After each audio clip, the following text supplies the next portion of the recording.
Novo livro do Apocalipse ou da Revelação. Capítulo 70. Título: O regime salazarista roubou-nos tudo, mas nunca se disfarçou de liberdade como este. Dada a extensão deste capítulo, muito mais que o dos outros, vou ter de dividi-lo em 3 partes. É uma longa entrevista que aqui se reproduz. Começa assim.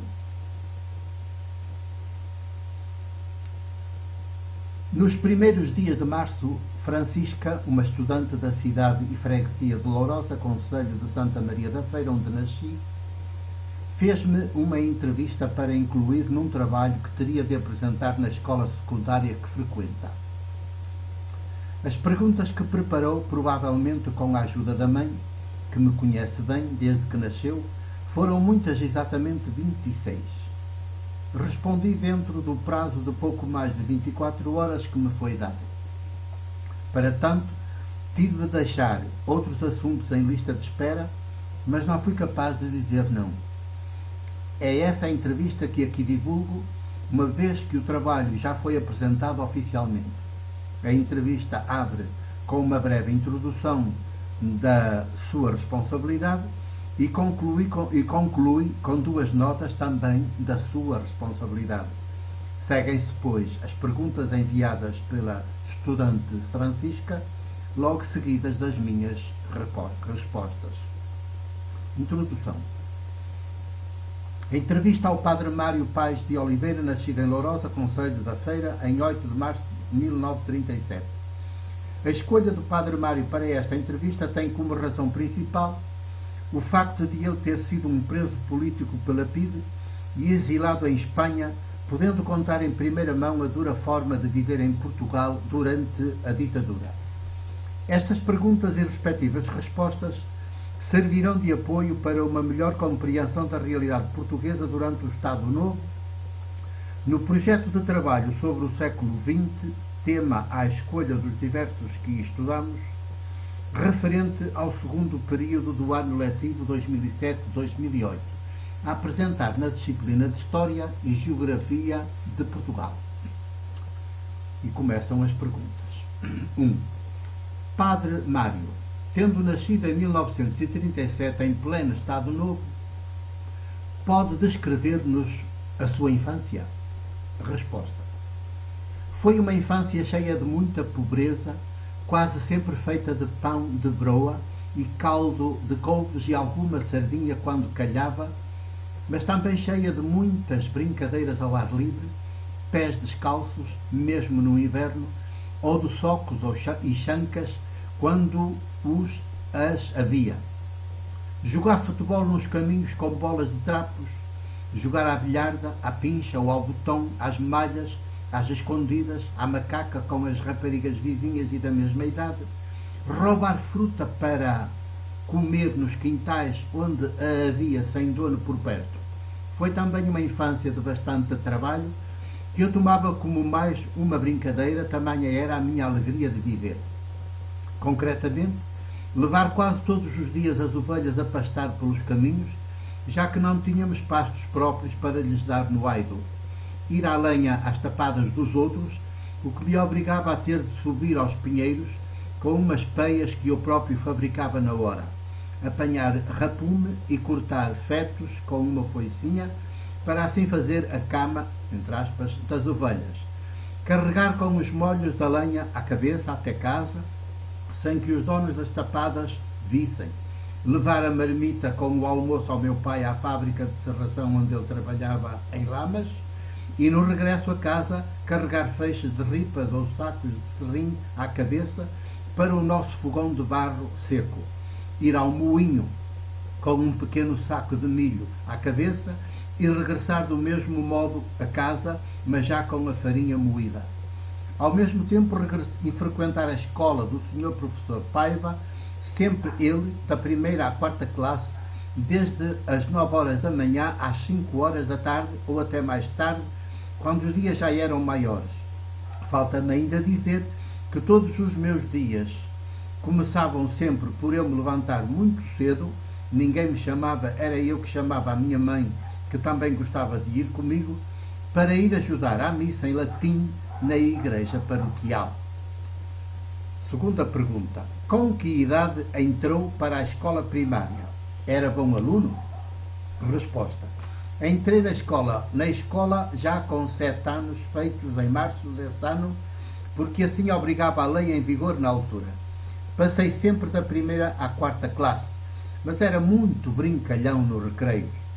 O professor marcava muitos deveres para casa e nós parávamos pelo caminho e fazíamos os deveres uns com os outros, o que facilitava a vida a todos. Quando chegava a casa, pousava a saca da escola e só voltava a pegar nela no dia seguinte para regressar à escola. Terceira pergunta. Entrou para o seminário após terminar a 4ª classe ou frequentou antes algum liceu? Resposta. Era para entrar logo a seguir no seminário dos padres missionários, onde não pagaria nada pelos estudos. Ainda cheguei a fazer o exame de admissão e passei, mas entretanto veio uma carta do meu tio padre, que estava em Moçambique, a dizer que ajudava a pagar os estudos se eu fosse para o seminário da Diocese do Porto.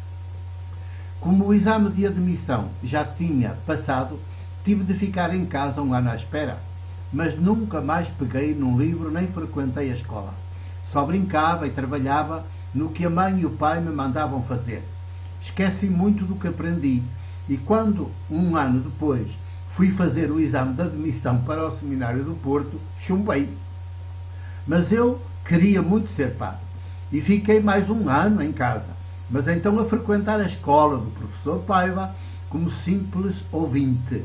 Por isso perdi 2 anos, ou se calhar ganhei, porque pude brincar muito e, por outro lado, quando entrei no seminário já ia um bocadinho mais reguila e maduro. 4ª pergunta.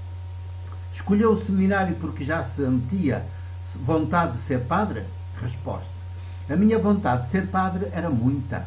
Como já disse, não tivesse sido e nunca teria entrado no seminário, porque os meus pais, quando chumbei na admissão, queriam logo pôr-me a trabalhar.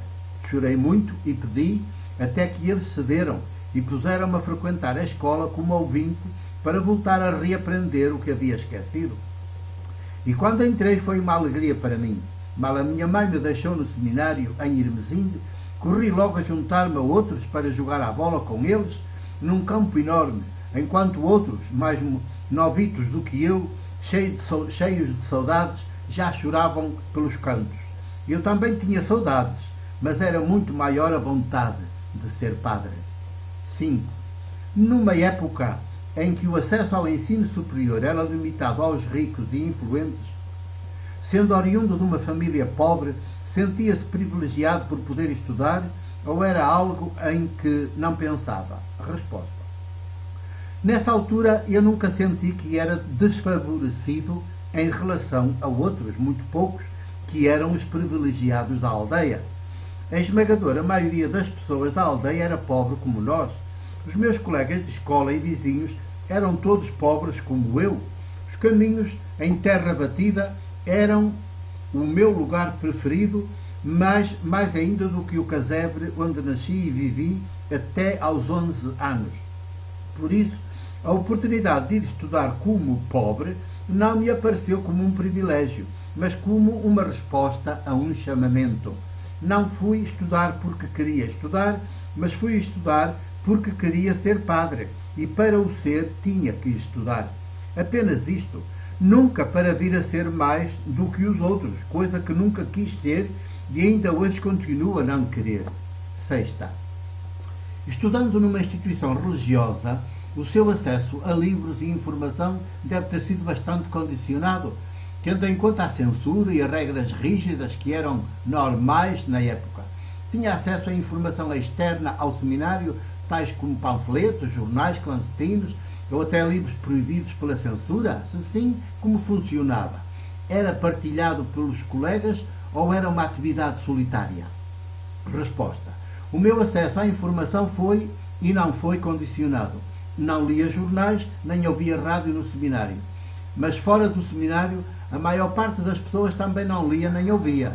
Não era como agora que está tudo aí à mão de semear. Então não. E a televisão só entrou no seminário quase no final do meu curso. Vi alguns filmes que passavam pelo seminário. Fiz teatro amador lá dentro. Havia um ensaiador que vinha dar-nos aulas de teatro. Aprendi a tocar órgão. Jogava todos os desportos que se praticavam na altura no seminário. Fui muito bom a voleibol, bom a futebol, muito bom em ping-pong ou ténis de mesa, bom a hóquei em patins, muito bom a ginástica, orientada por um oficial do exército todas as semanas. O teatro ajudou-me a enfrentar o público, a ter autodomínio, a adquirir consciência crítica. Foi uma boa escola. Além disso, foi uma boa escola. Só a frequentava quem quisesse, porque era extracurricular. E eu quis sempre. Além disso, o seminário tinha uma boa biblioteca e nós podíamos requisitar livros e lê-los. Para lá das aulas, que eram muito exigentes e muito disciplinadas. Aprendia-se mesmo, sem recurso a tecnologias nenhumas, que ainda não havia na altura, para lá do globo, dos mapas e do quadro preto. 7. Alguma vez se sentiu limitado na sua vontade de aprender? Questiona alguém, colegas, professores, família, acerca disso? Resposta: não. Nunca me senti limitado, pelo contrário. O seminário estimulava-nos a aprender. Para lá das muitas aulas, havia horas de estudo obrigatório. Havia atividades para-escolares que completavam as aulas. Cheguei a inscrever-me nos últimos anos do seminário num mini-curso de jornalismo, de cinema, onde aprendi crítica de cinema. E já no 6º ano de seminário, hoje 10º ano de escolaridade, criámos um jornal de curso, manuscrito, mas que era lido por todos os colegas e pelos professores. E a biblioteca estava sempre à nossa disposição. Neste aspecto, reconheço que não aproveitei mais dela, porque muitas vezes dava prioridade à prática de desporto no recreio ao ar livre. 8. Foi ordenado presbítero a 5 de agosto de 1962. Termina aqui a primeira parte deste capítulo. Volto já.